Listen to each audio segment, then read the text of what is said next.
Welcome to the Mentor Podcast, where the most highly motivated entrepreneurs come to get their weekly dose of financial stability with host Ron LeGrand, as well as other nationally recognized thought leaders who will teach you how to get, grow, and protect your wealth. Well, hello, everybody. Welcome back to another edition of The Mentor. This is Ron LeGrand, and the purpose of this podcast is to talk to you about making more money, keeping more of it, and enjoying it while you're alive and making sure it goes where you want it to go when you're not. My guest today is on a subject you probably didn't expect from me, being a real estate guy. It's all about diamonds. His name is Michael Bean, and before you decide that you don't want to hear about diamonds, hold on there, because it's all about making money. Michael, how are you, sir? Welcome fine. To the podcast. Thank you very much. Okay, and tell us who you are, what your background is, and actually what we're going to experience today from you. Well, I was a stockbroker at age 21, and I could sell anything and everything that you would if you were a New York stockbroker. Limited partnerships, oil and gas, real estate, everything. And I was introduced to diamonds by when I was the division manager for Waddell & Reed in Columbus, Ohio, by a company by the name of International Diamond Corporation. And I've been involved in diamonds ever since then, but started out as an investor. I did not start selling diamonds at that point in time with International Diamond. But I have found that it's really an extremely good investment to be involved with diamonds, because it's basically a controlled monopoly by De Beers. And they're the ones that set the prices. They're the only ones that set the prices. And they do have a special division that is for investment stones only, which is the top 2% of diamonds coming out of the earth every year. They are exquisite cuts. They're very exacting. There's basically 25 different grades. D, E, F, G, H are the colors that we use. And flawless, internally flawless, VVS1, which stands for very, very slight inclusion. VVS2 stands for very, very slight inclusions. VS1 and VS2. Those are the grades that we sell. And we sell perfect cuts. We sell stones that have triple excellent ratings and no fluorescence. All right, well, Michael, let's go back and start from scratch here. First of all, why would I want to buy diamonds opposed to any other of the numerous things that I can buy if my goal is to actually make more money than I'm spending? Well, the reason I think investors should be involved in diamonds, and one of the things, of course, is diversification. But I believe they're the best type of real estate to own because they're portable. It's basically, I've referred to diamonds for many years as portable real estate. You can sell them anywhere in the world.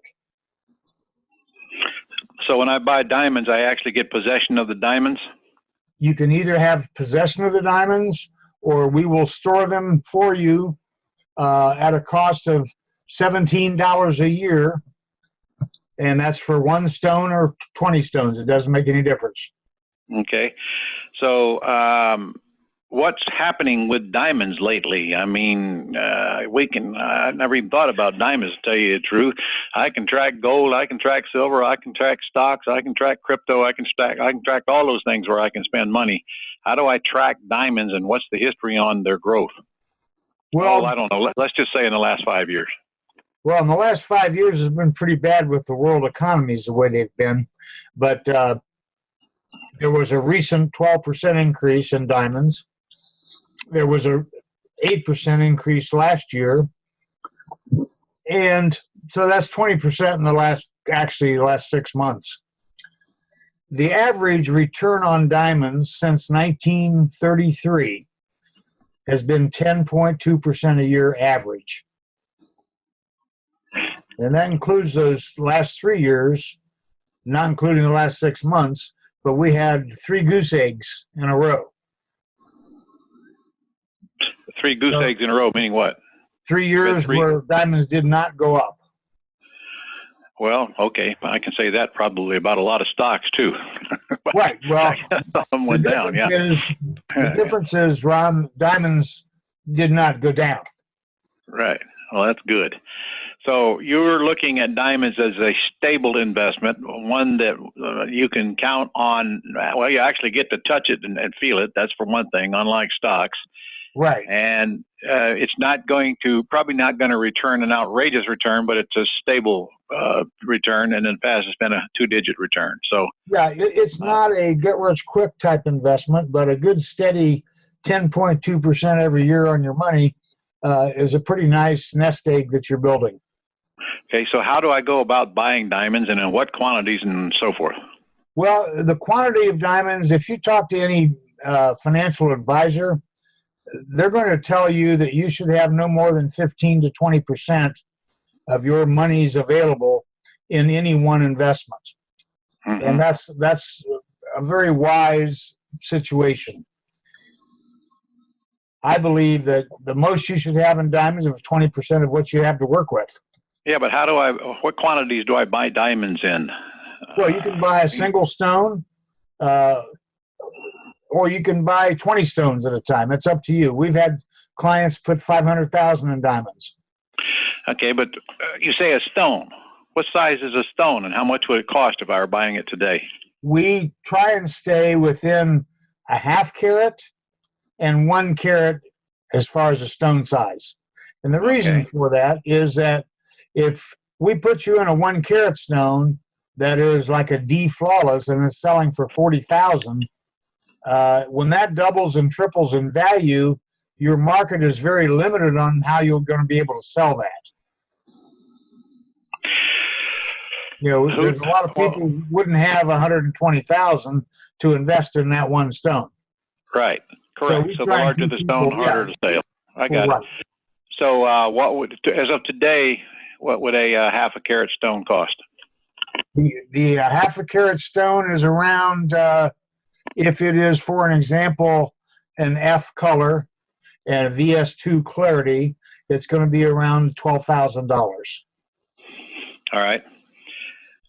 And how look at this ain't the stock market. How do I go about selling it? Do I sell it through De Beers? Do I sell it through you? What do I do? Sell it through Portable Wealth Incorporated, and what you do is you send the stone to us if you have possession of it. You have to ship it to us, and once we have it in our possession, it goes on our list for sale. Okay.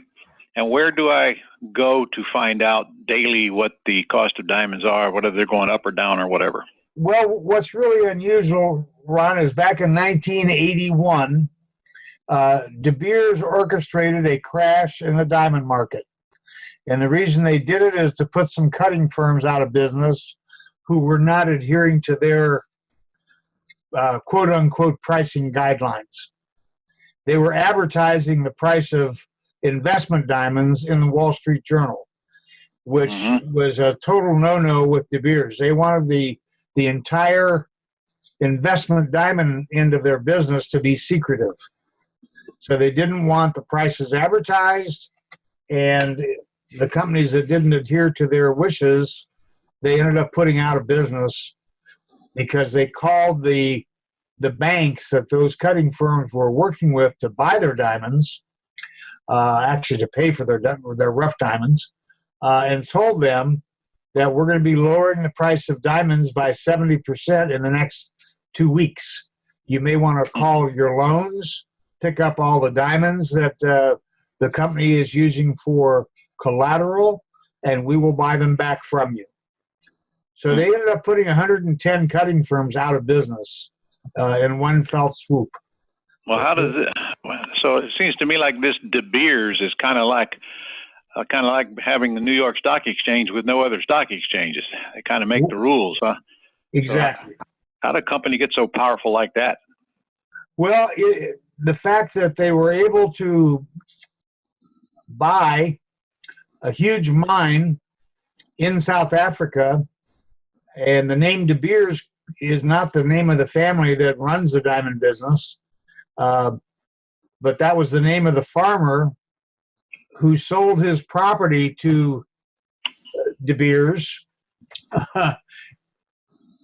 And he became, of course, a multimillionaire because he kept receiving a percentage of the diamonds that the De Beers Corporation was taking out of the ground at his property. Yeah, that became. How they control the market like they do, though? Well, what they will do, like for an example, about 12 years ago,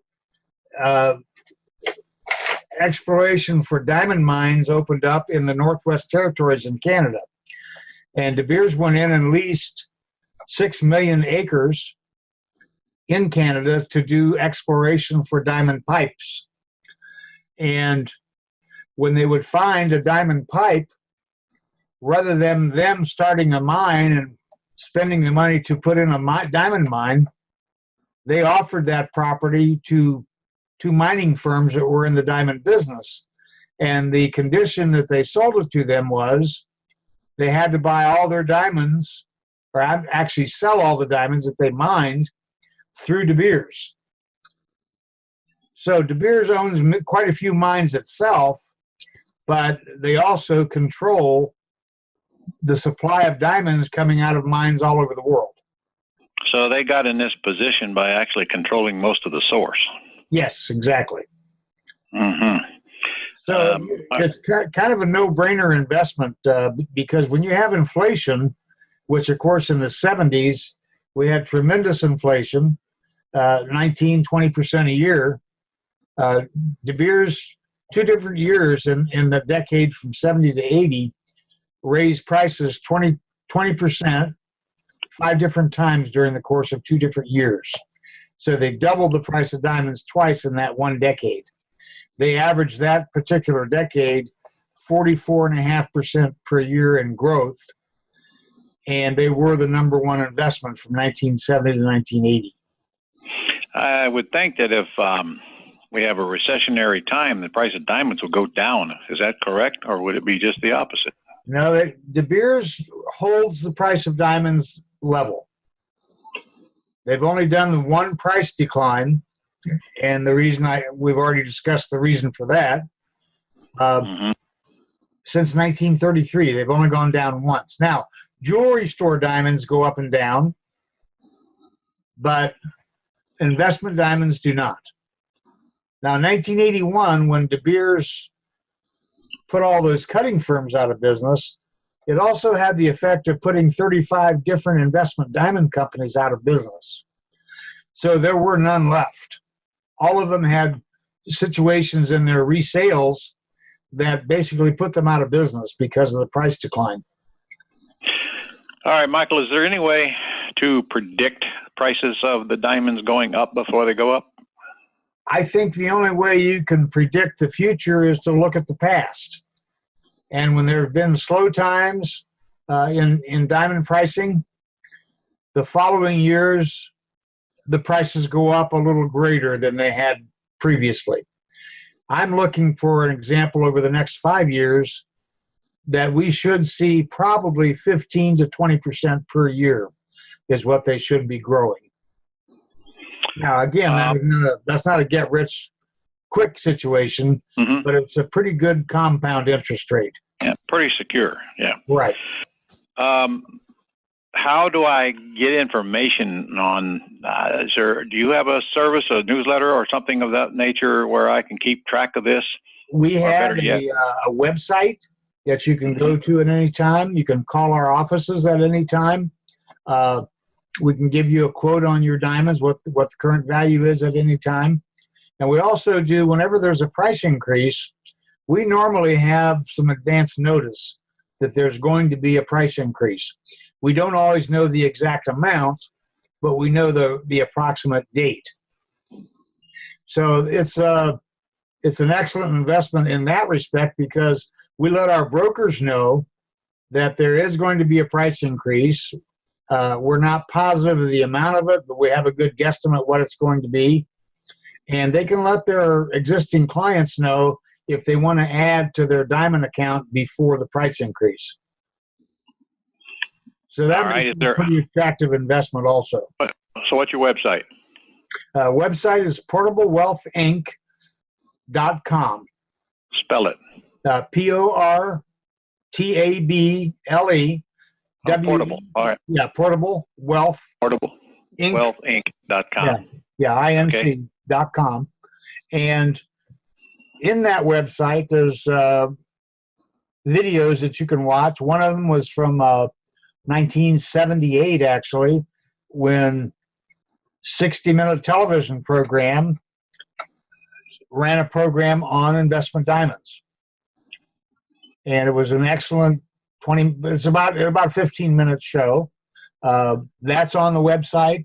There's another thing on there called Fragments of Eternity, which was the name that the country of India had for diamonds, and they're the ones that actually discovered the first diamond pipes many, many hundreds of years ago. But I'm just a little bit prejudiced about diamonds because of the fantastic history of no downturns. All right, well, I'm not sure that I got an answer when I asked you where would I go to buy diamonds. Okay, through Michael Bean and Associates. Okay. Michael Bean and Associates. Either Michael Bean and Associates or Portable Wealth. We have brokers for both companies, and we can help you with any size diamond you want. All right, that's Michael Bean, just like the bean, B-E-A-N. Right. And Associates. Yeah, we just sold a stone for $5.5 million about 6 weeks ago, and it was a 26 karat D flawless diamond. So did that stone go on some lady's hand or no? It was somebody's vault? Yeah, probably went directly to the vault. Okay, that'd be a lot to tote around, wouldn't it? Yeah, it actually went to a princess in Dubai. Yeah, well, I guess that makes sense. Right. All right, is there anything else of value that you would like to share with our readers? Well, anything that they can learn a lot by just going to that Portable Wealth Inc. website. And, of course, my contact information is in that website. And normally you're going to learn about that website from one of our brokers. Okay. So they'd be glad to tell you everything they know about diamonds and put you in touch with me if there's something you ask if they weren't sure what the answer was. All right. Okay. Well, with that said, I appreciate you taking the time to spend with us today and educating us on diamonds, because I, for one, certainly needed it. I've actually had no experience with them whatsoever, and I'm a pretty diverse investor myself, but I never even thought about diamonds, to tell you the truth. Well, except back when I got married 52 years ago and I had to buy my wife one. Right. Well, do you think you could buy that same stone for the same price today? Well, sure. It hadn't gone up any, has it? Yeah, it definitely has. I tell you, I don't know. One of the nicest things about diamonds is that if you put that if you buy diamonds and put them in your safe deposit box in an envelope with the name of your children on that envelope, property of, when you're gone, those diamonds go to whoever you left them to at the price that day. So there's never any taxes paid on those diamonds. Well, that's assuming somebody actually reports that they went anywhere, wouldn't you think? Right, exactly. That's the other thing. Our order form, it has name and address and the amount of the investment. There's no Social Security number used, and we are not required to do a 1099 when they sell their diamonds. Well, that is pretty cool. That's good to know. So it's a self-reporting situation, and we do recommend that they report it because they're only going to have capital gains to pay anyway. Yeah. Okay. Of course, you're going to recommend they report it. Yeah, exactly. All right. Anything else? No, what do we forget? I think that's pretty good information about diamond investing and the advantages that people could be enjoying with investing in diamonds. Well, that's more than I've learned in my lifetime about them. I do remember one thing about my wife's diamond. It took me 2 years to pay for it. That's all I remember. That's understandable. Well, Michael, thank you for working with us today. And all of you listeners who are listening and don't know who I am, you can go to ronlegrand.com. That's LeGrand.com, and get a whole bunch of free stuff right there on the front page of my website, including my book, my CD, all about how to buy and sell real estate without using money or credit, and also some newly recorded videos on calling, how to call sellers and visiting the home. And I got one on there on land trust, and also another one on IRAs, which is a great tool to use to buy diamonds with. So anyway, that's it for today. Thank you for tuning in to The Mentor, and thank you again, Michael. Appreciate your contribution. All right, thank you, Ron. That's all for this edition of the Mentor Podcast. To connect with Ron and learn how you can attain financial freedom, as well as up-to-date strategies to grow and protect your wealth based on today's discussion, go to www.connectwiththementor.com.